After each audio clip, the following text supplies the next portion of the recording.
بسم اللہ الرحمن الرحیم۔ حضور سید دو عالم صلی اللہ علیہ وسلم مکہ مکرمہ سے ہجرت کر کے مدینہ منورہ میں جب پہنچے تو وہاں آپ صلی اللہ علیہ وسلم نے سب سے پہلے ایک مسجد بنوائی جو آج مسجد نبوی کے نام سے مشہور ہے۔ یہاں آپ نے جو پہلا جمعہ پڑھا اس میں آپ نے جو خطبہ دیا تھا اس میں آپ نے یہ ارشاد فرمایا کہ لوگوں اپنے لیے کچھ آگے بھیجو،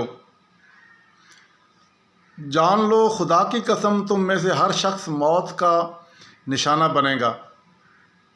پھر وہ اپنی بکریوں کو اس حال میں چھوڑ دے گا کہ ان کا کوئی چرواہا نہ ہوگا، پھر اس کا رب اس سے کلام کرے گا، وہاں کوئی ترجمان نہیں ہوگا، نہ درمیان میں کوئی پردہ ہوگا۔ اللہ تعالیٰ فرمائے گا کیا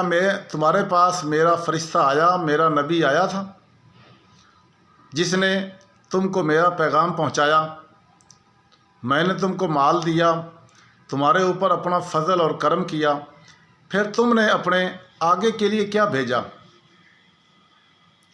بندہ اپنے دائیں اور بائیں دیکھے گا مگر وہ کچھ نہ پائے گا، پھر وہ اپنے سامنے دیکھے گا تو وہاں جہنم کے سوا اور کچھ نہ نظر آئے گا۔ پس جو آدمی اپنا چہرہ اس جہنم کی آگ سے بچا سکے وہ بچائے، خواہ کھجور کے ایک ٹکڑے کے ذریعے ہی کیوں نہ ہو۔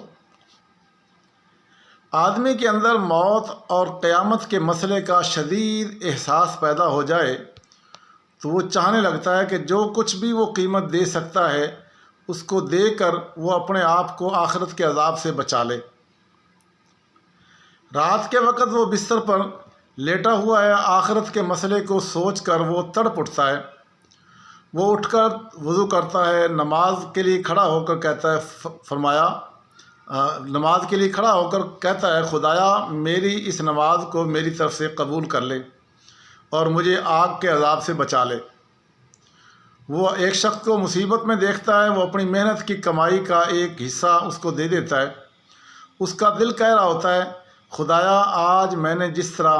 اس آدمی کی مدد کی ہے نا، تو آنے والے دن سخت ترین دن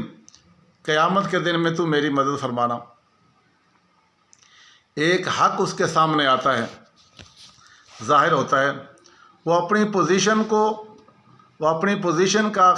خیال کیے بغیر اس کا اعتراف کر لیتا ہے۔ یعنی وہ بڑا آدمی ہوتا ہے، ایک ملازم، ایک نوکر، ایک کمزور آدمی اس کی غلطی کا اس کو یاد دہانی کراتا ہے کہ سر آپ یہ ایسا کرتے ہیں، یہ ایسا نہیں کرنا چاہیے، آپ کو غلط ہے، کل کو قیامت کے دن آپ کیا جواب دیں گے؟ تو وہ یہ سمجھے کہ میں بڑا افسر ہوں، یہ اس کی ضرورت کیسے بنی؟ وہ اس کا اعتراف کیے بغیر وہ کہتا ہے یار تو نے بہت اچھی بات کی ہے، اور اس کے آنکھوں میں آنسو آ جاتے ہیں آخرت کو یاد کر کے، اور آنسوؤں کی زبان سے کہتا ہے فرمایا خدایا مجھے ان بندوں میں لکھ لے جنہوں نے دیکھے بغیر تیرا اعتراف کر لیا ہے۔ تو یہ ہے وہ، یعنی اس طرح جب وہ دعا کرتا ہے تو اللہ تعالیٰ اس کو یقیناً آخرت میں کامیاب کرے گا۔ تو ہر عمل کھجور کا ایک ٹکڑا ہے، آپ کا کوئی بھی کام، نیکی کا کام،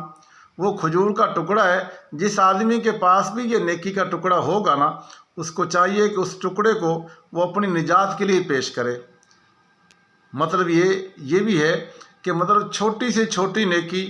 کوئی بھی نیکی کا موقع ملے تو آپ کو مجھے وہ نیکی کا ٹائم ویسٹ نہیں کرنا چاہیے، چھوڑنا نہیں چاہیے، اس نیکی کو فوراً کرنا چاہیے، غلطی کا اعتراف فوراً کر لینا چاہیے، اور یہی نیکی، یہی اعتراف کل قیامت کے دن مجھے جہنم سے بچانے کا ذریعہ بن جائے گا۔